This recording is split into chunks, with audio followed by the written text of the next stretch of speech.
I'm leaving you and moving to Miami with my 20-year-old girlfriend. I've already emptied our joint account. Haha.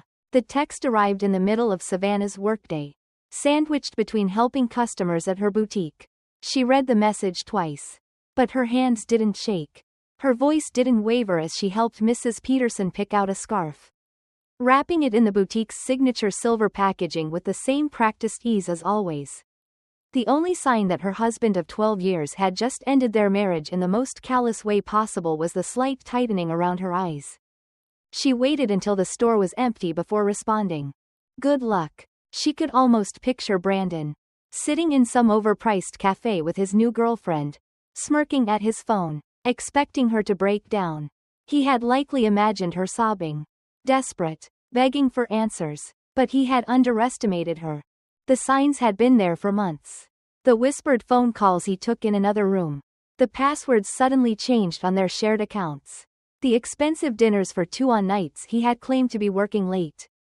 3 months ago, she had found a hotel receipt hidden at the bottom of their closet, dated on a weekend when he had told her he was away for a business retreat. It had been the moment everything clicked. That same night, while Brandon had been out, working late, Savannah had driven to the bank and opened a separate account in her name only. A week later, when he had casually suggested they combine all their finances into one account, to simplify things, she had smiled and agreed, while discreetly transferring her personal savings elsewhere. The joint account he had just emptied? It contained exactly 2 months' worth of regular deposits, just enough to keep him from getting suspicious. The rest was safe, along with copies of every suspicious transaction he had made in the past year.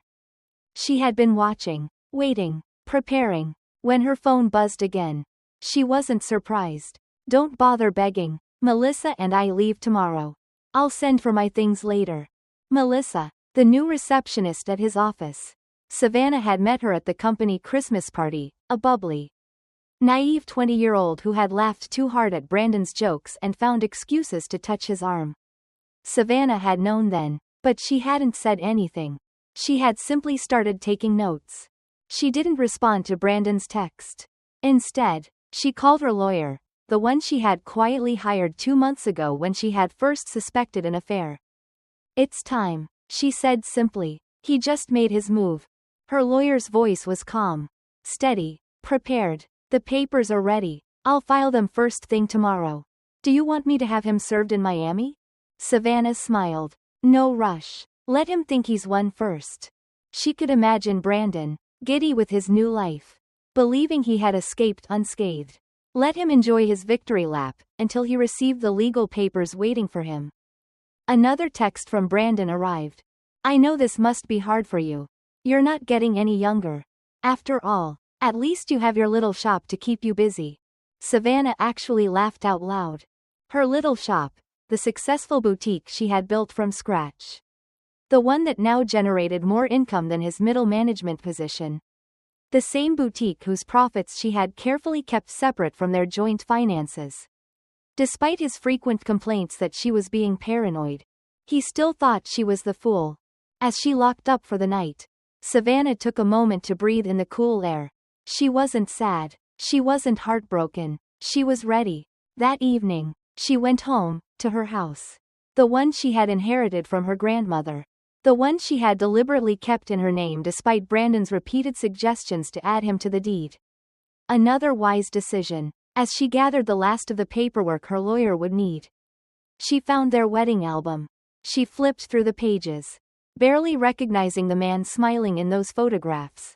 He had once been kind, loving, full of dreams, but now, he was nothing more than a man chasing the illusion of youth. Wearing shirts too tight for his softening frame. Using slang that sounded ridiculous coming from a 45-year-old trying to impress a woman young enough to be his daughter. Her phone buzzed again. More texts from Brandon. I've been planning this for months. Melissa understands me in ways you never could. You'll be fine. Maybe you'll find someone more your own age. Already told my family, they agree. We grew apart. It's nobody's fault. Really. Savannah screenshot every message, adding them to the ever-growing folder of evidence. Let him keep digging his own hole. Her lawyer would love his casual admission of premeditation. Then came the final text. BTW. I use the joint card to book our flights and hotel. Consider it my parting gift. Lol. Perfect. Savannah called the credit card company. I need to report fraudulent charges and cancel a card immediately. The representative on the other end was professional, but Savannah could hear the thinly veiled satisfaction in her voice as she processed the cancellation. When Brandon and Melissa arrived at the airport the next day, they would find their first-class tickets invalidated. When they got to their luxury hotel, their reservation would be non-existent. Her phone buzzed again. Don't worry about the house. I'll let you stay there until you find something smaller. That one made Savannah laugh harder than the rest. Tomorrow, Brandon would learn the truth about property law and separate assets. He had assumed she would be blindsided, helpless. Instead, she had been 10 steps ahead the entire time. Pouring herself a glass of wine, she raised it in a silent toast to her own foresight. Let him think he had won. Tomorrow, reality would hit him harder than he ever expected. The first strike. Taking back control. Savannah had spent years playing the role of the supportive wife. The one who made sacrifices. The one who compromised. She had believed, or at least convinced herself, that marriage meant patience. That it meant putting up with imperfections. Even when those imperfections grew into glaring red flags. But when her husband, Brandon, sent that smug, callous text announcing he had drained their joint account and was running off to Miami with a woman barely out of college, Savannah didn't crumble. She didn't beg. She didn't even reply beyond a simple, good luck. Because she had already seen this coming. While Brandon was busy chasing the illusion of his youth, Savannah had been quietly preparing for this moment. It had started with small things, changes so subtle that anyone else might have dismissed them. The way Brandon had suddenly become protective of his phone, setting it face down on tables, stepping outside to take calls that he used to answer in front of her. The way he had started going to the gym again, buying new clothes, attempting a style that clashed with the man she had married. Then came the inconsistencies, the unexplained late nights at work that never seemed to match his pay stubs. The moments of guilt that would make him suddenly buy her a gift, an expensive necklace or designer handbag. As if trying to distract her from something. The shifts in his demeanor. The way he would snap at her for small things. Accuse her of being paranoid when she asked innocent questions. But the real confirmation had come 3 months ago when she had found a dinner receipt for two, an expensive candlelit meal on a night he had sworn he was at an office meeting. That night, she had made a choice. Instead of confronting him, instead of feeding into the drama he was likely craving, Savannah had gone to the bank. She had opened a new account in her name only and begun quietly moving her personal savings. She had spoken to a lawyer, gathering advice and preparing for the worst. She had started tracking Brandon's spending, printing statements, collecting evidence, just in case. So when he had gleefully declared his betrayal over text, expecting her to be caught off guard, Savannah had merely smiled. She had been waiting for this moment. Her next move was immediate. The credit card company was the first call. She calmly explained that her husband had fraudulently booked flights and a hotel using their joint account without her consent. The charges were reversed, the card cancelled, and Brandon's name removed as an authorized user.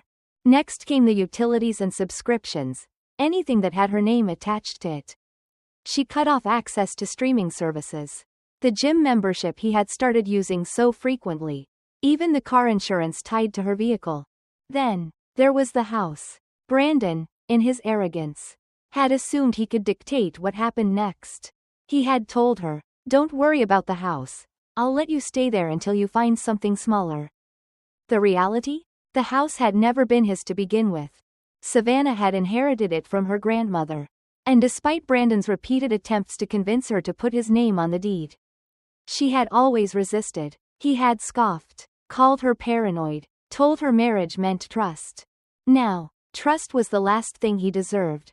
While Brandon and his new girlfriend packed their bags for a luxurious Miami escape, Savannah was meeting with her lawyer, finalizing paperwork to ensure he had no legal claim to her home, her business, or the assets she had worked so hard to protect. The morning after Brandon had left, Savannah woke up feeling something she hadn't felt in years.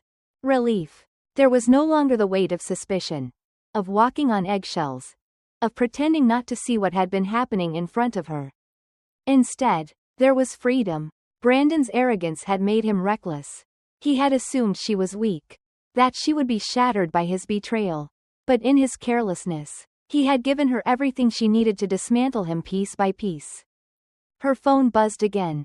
Brandon, what the hell did you do to our credit card? The airline won't honor our tickets. The hotel canceled our reservation.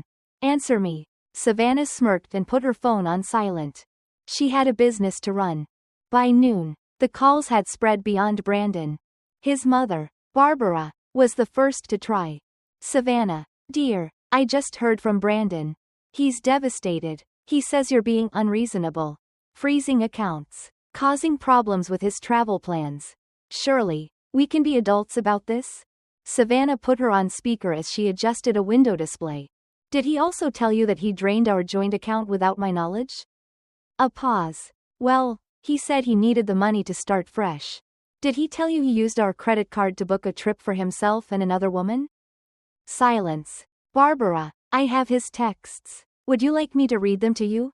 The one where he bragged about taking our money? Or maybe the one where he mocked my age? A sharp inhale. He did seem a bit cruel. He wasn't cruel. He was calculating. And now he's facing the consequences of his own actions. Barbara sighed. I told him that text message was inappropriate. I just thought, well, never mind. I can see you're very upset. I hope we can still be family. I think it's best we end this conversation here. My lawyer has advised minimal contact with Brandon's family during the proceedings. Proceedings? Goodbye, Barbara. By late afternoon, word had spread. Mutual friends started reaching out, passing along gossip that Brandon and his girlfriend were stuck at a budget motel near the airport. His personal credit cards had been maxed out for months, another red flag Savannah had long suspected. He had assumed their joint finances would fund his new adventure. Instead, he was discovering the consequences of underestimating her. Her lawyer called with an update. The emergency hearing is scheduled for Monday. Given his admission of draining the account and the documented credit card fraud, we're in a strong position to freeze all remaining assets. Has he been served yet? Not yet, but he will be. We have his motel address. Savannah grinned. Perfect. Her phone buzzed once more. Brandon, you think you're so smart. But I made copies of all the boutique's financial records. Half that business is mine. Savannah forwarded the message to her lawyer, adding it to the growing file of Brandon's mistakes. Let him learn the hard way about separate assets and business ownership. Because sometimes, the best revenge isn't rage. It's preparation. Brandon had always believed that life would be easy for him. He had coasted through much of it, expecting doors to open simply because he walked toward them. He had never planned for failure. Never thought about consequences. Never truly worked for anything, because, until now, he had never faced a challenge he couldn't talk his way out of. But Savannah had been different. She had been the one who built stability, who made sure bills were paid on time, who worked tirelessly to grow her boutique into a thriving business. She had been his safety net, his constant, his fallback plan, until the day he threw it all away. Now, as reality came crashing down around him, Brandon was discovering just how unforgiving the world could be without someone cleaning up his messes. It had been a disastrous start to his grand escape. He had pictured it so differently. The plan had been simple: run off to Miami with Melissa, his new 20-year-old girlfriend. Enjoy the sun, the luxury, the fresh start. He had expected to arrive at the airport, board a first-class flight, and land in a paradise where they could sip cocktails by the beach without a care in the world. Instead, he had been met with humiliation. The moment they tried to check in, the airline attendant had frowned at her screen. I'm sorry, sir, but this ticket is no longer valid. Brandon had laughed, thinking it was some sort of mix-up. That's impossible. Check again. Melissa had fidgeted beside him, already sensing something was wrong. Sir, the card used for this transaction has been flagged for fraud and the purchase has been reversed. Brandon's stomach had twisted. Fraud? His mind raced. And then it hit him. Savannah. That witch had cancelled the tickets. Trying to remain calm, he pulled out his personal credit card.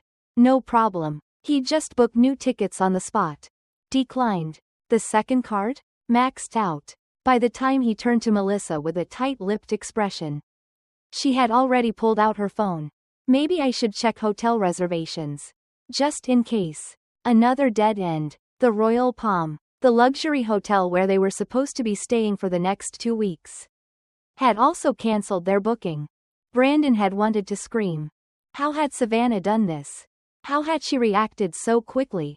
Melissa had looked at him then, eyes filled with something dangerously close to doubt. So, what now? She had asked. He had no answer. By the time they found a cheap motel near the airport, Brandon's phone had been bombarded with texts. From Savannah? Silence. From his mother? Brandon, what's going on? Savannah just told me everything. You drained your joint account? Used the credit card for a trip with another woman? Tell me this isn't true. From his sister, Amanda? You're an idiot. I told you not to do anything reckless. And now you're being sued for fraud? What the hell is wrong with you? Brandon had gritted his teeth and thrown his phone onto the motel nightstand. This wasn't how it was supposed to go. He had envisioned Savannah begging, pleading, crying. He had imagined her heartbroken, helpless, desperate without him. Instead, she had cut him off at the knees before he had even left the city.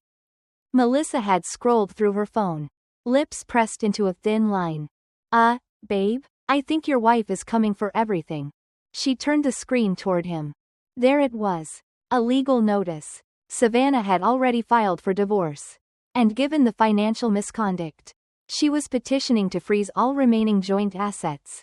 His bank accounts? They would be locked. The little savings he had left? It wouldn't last. Melissa had exhaled slowly. Look, I know we said we were in this together. But I didn't sign up for legal trouble. Brandon had looked at her, suddenly feeling something foreign, panic. Melissa, come on. This is just temporary. Once I figure things out. Figure things out? She had repeated. Brandon, you told me you had money. That this would be easy. But your wife, sorry, ex-wife, just flipped the script on you. And I don't think I want to be around for what happens next. And just like that, she was gone. She had called an Uber, packed her things, and left before he could even attempt to salvage the situation. Days passed, and things only got worse. His job? Gone. News of his affair had spread quickly, and HR had launched an internal investigation about his relationship with the office receptionist. Savannah, of course, had documented everything, expenses, messages, hotel stays, all conveniently available as evidence of workplace misconduct. The result? A formal reprimand, a denied promotion, and a quiet dismissal. His finances? Ruined. The frozen assets meant he couldn't access what little was left. His personal credit cards, already maxed out, left him without options. His family? Embarrassed. Amanda, his sister, had stopped defending him. His mother? Devastated. I raised you better than this. She had whispered over the phone before cutting the call short. And Savannah? Unbothered. Months later, Brandon was living in his childhood bedroom, back in his parents' house at 45. The man who once thought he could replace his wife with someone younger now found himself alone, jobless, and drowning in legal fees. Meanwhile, Savannah had thrived. Her boutique, the one he had called a little shop, had expanded into multiple locations. Her financial independence, the one he had mocked, had ensured that she never suffered from his betrayal. Her life, the one he thought he could destroy, had only grown stronger in his absence. And Brandon? He had become nothing more than a cautionary tale. His name was whispered among mutual friends with pity. His story a reminder of what happens when arrogance meets reality. Because while Savannah had planned, prepared, and protected herself, Brandon had walked blindly into his own downfall. And by the time he realized it, it was already too late. Savannah had always been a woman of resilience. A woman who turned challenges into stepping stones. She had built her boutique from the ground up, transforming a passion project into a thriving business. It had taken years of dedication, late nights, and calculated risks. But she had done it on her own terms. So, when her husband, Brandon, betrayed her, thinking he could dismantle her life with a smug text and a drained bank account, she didn't crumble. She adapted, strategized, and emerged stronger than ever. And now? Now, while Brandon floundered, Savannah thrived. It had been 6 months since she had cut him out of her life. 6 months since she had frozen their accounts, gathered evidence of his financial misconduct, and ensured that the court saw his betrayal for what it was, calculated theft. At first, the aftermath had been exhausting.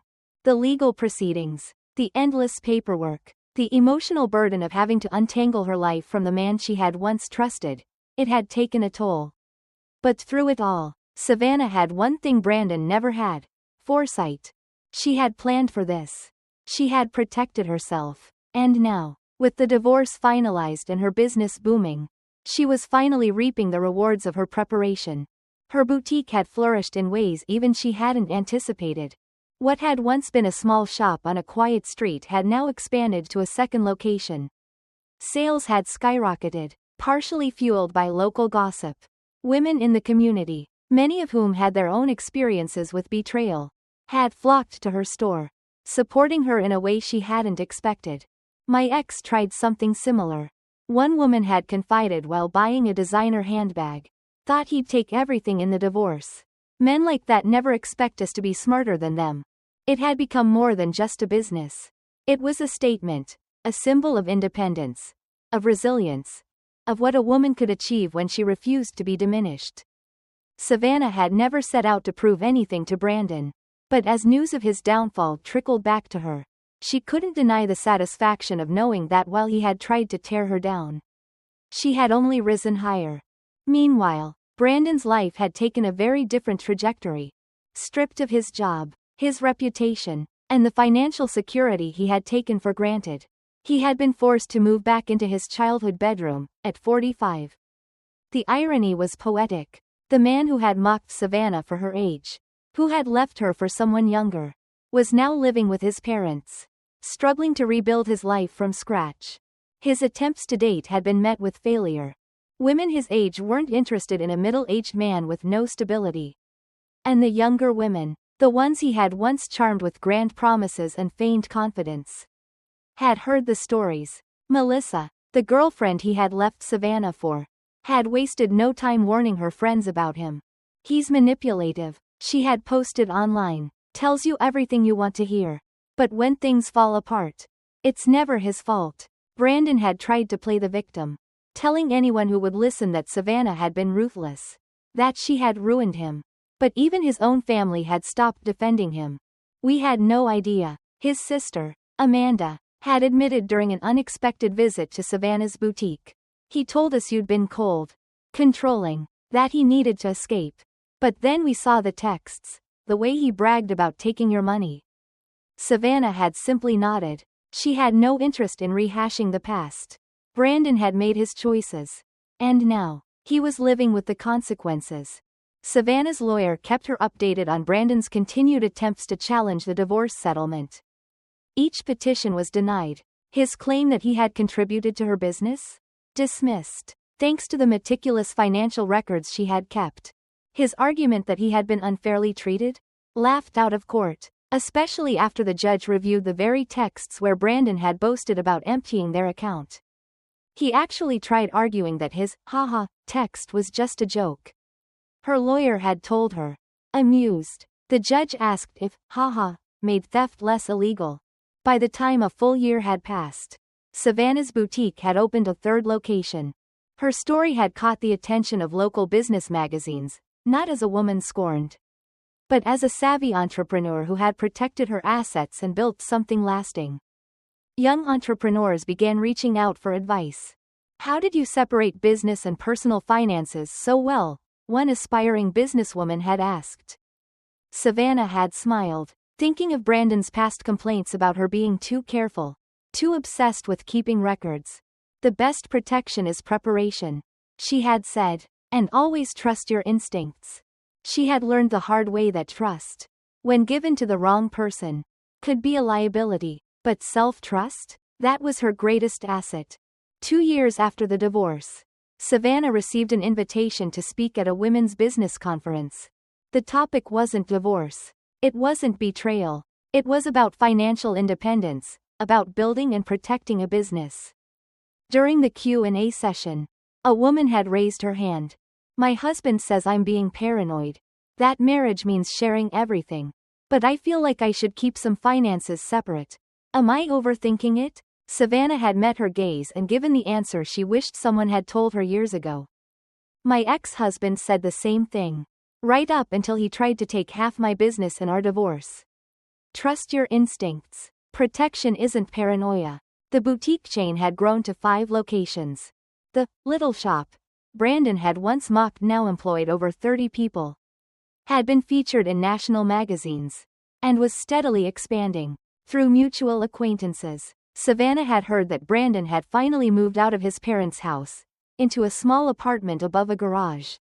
His career had never recovered. His reputation had never rebounded. His dating profile still listed him as young at heart, though his picture was clearly outdated. Melissa, ironically, had become a regular customer at Savannah's original boutique. She had earned her business degree and started her own social media consulting company. You inspired me, she had admitted one day. You showed me that a woman can build something real instead of falling for empty promises. Savannah had simply nodded, satisfied. She had long since stopped thinking about Brandon. Her success wasn't about proving anything to him. It was about proving something to herself.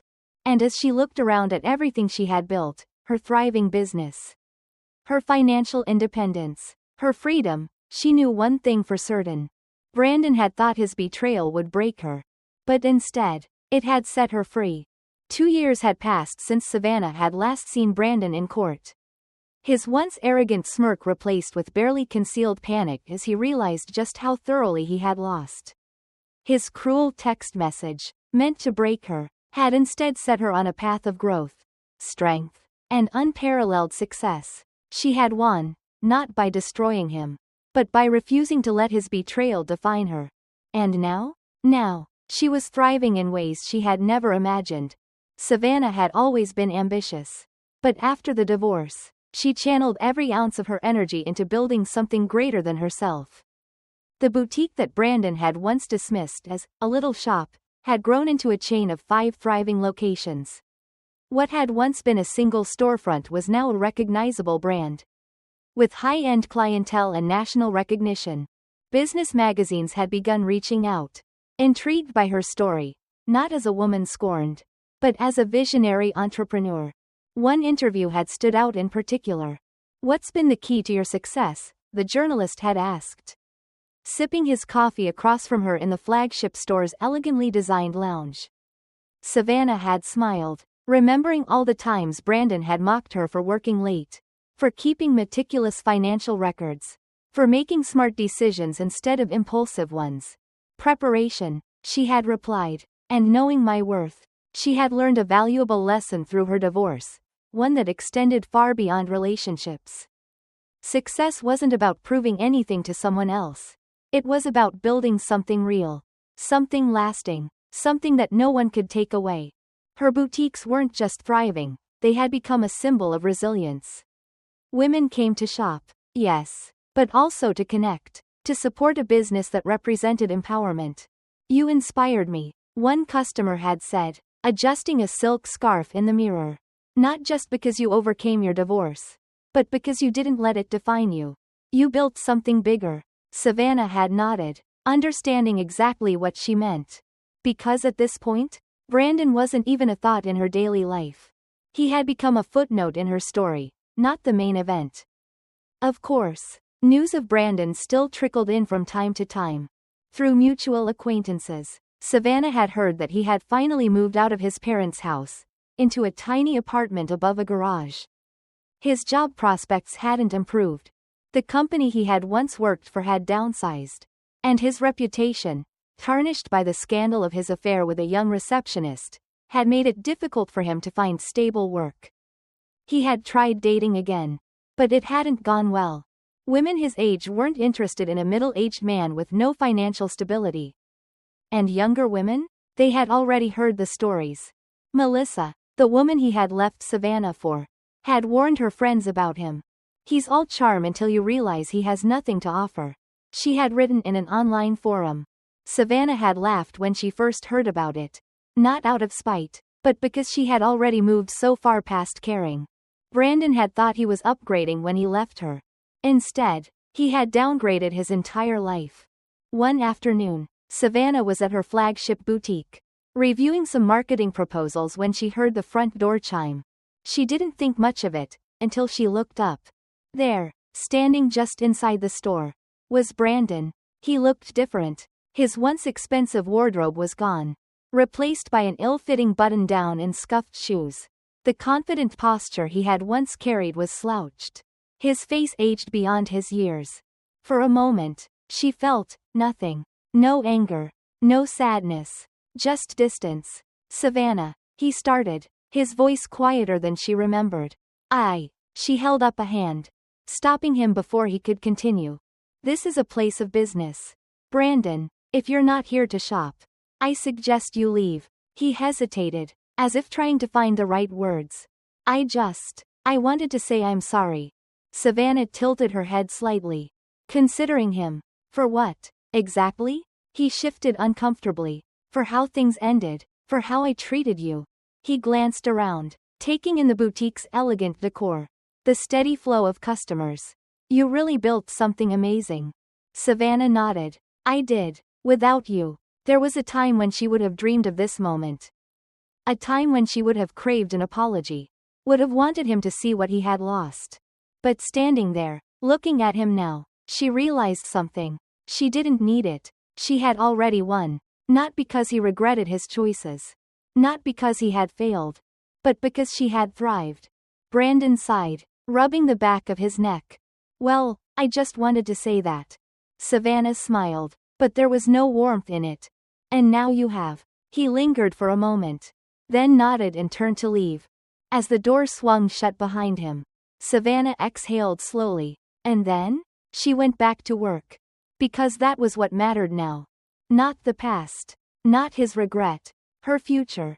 Her success. Her life. That night, Savannah sat in her home office, flipping through old business plans, thinking about her next move. There was no revenge left to take. No bitterness. No anger.